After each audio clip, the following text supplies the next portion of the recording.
MYP dancers.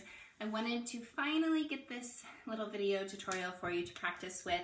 I'm just going to do simple counting since we already went over the movements in class. This is my friend Reggie over here in the corner, and you can see, maybe I should scoot back all the way over here so you can try to see my feet here. I'm going to go ahead and face the other way, and this is the end of Burn It Up after you have gone kind of slow motion and gone to get your buckets.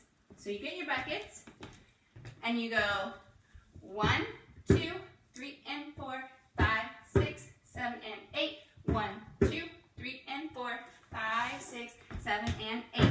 1, 2, 3, 4, 5, 6, 7, 8.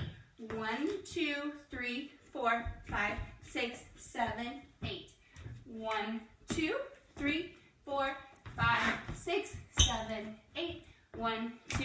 This is where you're all coming back into the V. We start on our left foot. Left foot goes back. Pop your right hip. Right goes back. Look over your right shoulder. Left hip. Right. Look. Left hip. Right. Look. And then we have, that's how I burn it up. Goes right, left, up in a fist, and then is open.